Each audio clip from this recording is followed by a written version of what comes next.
And I think it's really individual to the person in terms of what I would recommend. I tend to early on do a lot more listening than recommending really anything, because the first step I think is about me really becoming to understand the person and how they think about the world kind of through their point of view. Because that, before giving anybody any advice, I really need to have an understanding of their values and the things that kind of motivate them to do the things they're doing now. And then once I have that better understanding, I can help them to look at if there are behaviors or things they're doing that contribute to the problems they're having. So I think about, like, with depression, for example. When people are feeling depressed, regardless of what the cause, the kind of initial cause of the depression, people tend to do a lot of things that make depression worse. So they isolate themselves. They maybe won't talk to friends or family as much because they feel like they're burdening people, which is part of the depression, right? This feeling kind of worthless or like you're a burden on others. People will also, sleep more, which is part of the depression, this kind of need for more sleep.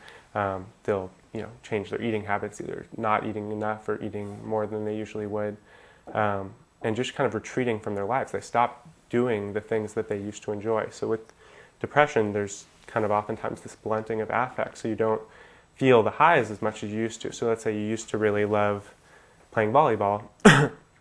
Now suddenly, when you play volleyball, you don't get that same excitement that you used to, and so it's like, oh, I don't like volleyball anymore, and I'll not do that. So people start losing aspects of their lives that used to be really important.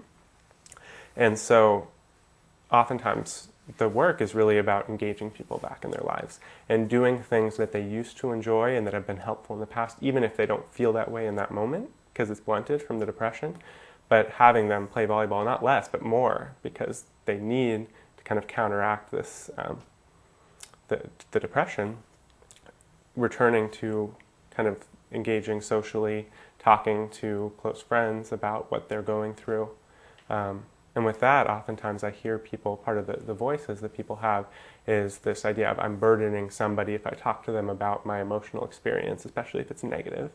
And really the research shows, and what I find once I ask people to explore this with me, is that people who are close to you, people who care about you, don't feel burdened by hearing your emotional experience.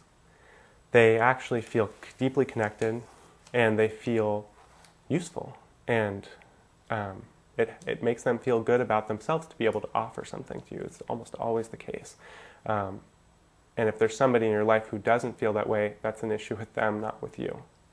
And so I really encourage people to talk, and I use this example of, like, if hearing somebody's negative emotional experience was really depressing and kind of felt like a burden, I'd be the most miserable person in the world, and I don't think that's the case. This would be an awful profession if that was the case.